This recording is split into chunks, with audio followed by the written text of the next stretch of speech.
अस्सलाम वालेकुम दोस्तों, आज है हुंजा सीरीज डे 1 और पार्ट 2। नाश्ते के बाद अब शुरू होने वाला था हमारे सफर का वो हिस्सा जिसका हम सबको बेसब्री से इंतजार था। अब हमारी मंजिल थी शुमाली पाकिस्तान के चंद खूबसूरत पॉइंट्स। आखिरकार नाश्ते के बाद हम दोबारा अपनी कोस्टर में आकर बैठ गए। नारान शहर को पीछे छोड़ते हुए लुलू सर झील की तरफ रवाना हुए। जैसे जैसे गाड़ी आगे बढ़ रही थी वैसे वैसे फिजा बदल रही थी। कहीं सरसब्ज पहाड़ थे, कहीं बादल पहाड़ों को छू रहे थे, कहीं बर्फ में ढके ग्लेशियर्स दिखाई दे रहे थे और साथ साथ बहता हुआ दरियाए कुनहार हर मोड़ पर हमारे सफर को और भी हसीन बना रहा था।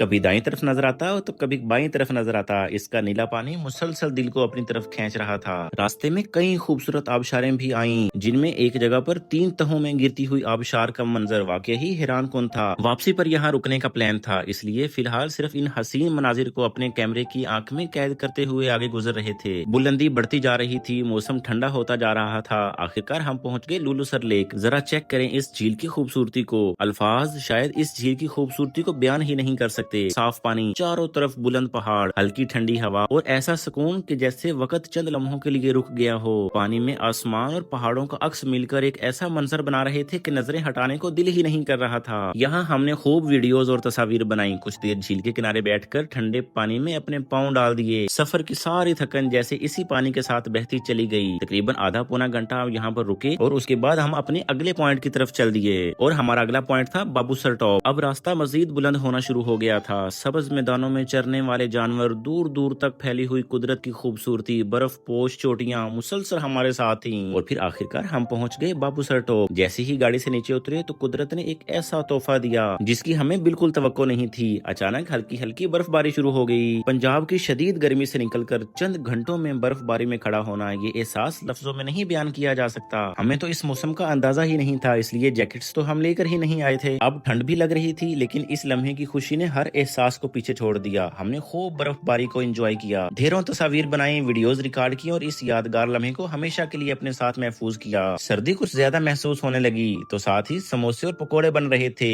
जायका तो बस नॉर्मल था, लेकिन कीमतें जरूर ज्यादा थी। कुछ देर बाद हमने बाबूसर टॉप को अलविदा कहा और अब हमारा सफर था चिलास की उतराई की तरफ। जूं जूं नीचे आ रहे थे मौसम दोबारा बदलना शुरू हो गया। ठंडी हवाएं आहिस्ता आहिस्ता गर्म हवाओं में तब्दील होने लगी और सरसब्ज पहाड़ों की जगह खुश्क बुलंद पहाड़ों ने ले ली। रास्ते में एक जगह पेट्रोल पंप पर रुके तो एक दिलचस्प मंजर ने हमारी तवज्जो को अपनी तरफ खींच लिया। सड़क के एक तरफ तो पहाड़ मुकम्मल सरसब्ज थे, जबकि दूसरी तरफ मुकम्मल खुश्क और बंजर। कुदरत का ये हसीन तजाद वाकई ही देखने के काबिल था। अब दरिया सिंध हमारे साथ साथ चल रहा था। सूरज भी आहिस्ता आहिस्ता गुरूब होने लगा और सुनहरी रोशनी पहाड़ों पर पड़कर एक ऐसा मंजर बयान कर रही थी जिसे देखने को बार बार दिल कर रहा था। काफी देर सफर करने के बाद आखिरकार हम गिलगित बल्तिस्तान की हदूद में दाखिल हो गए।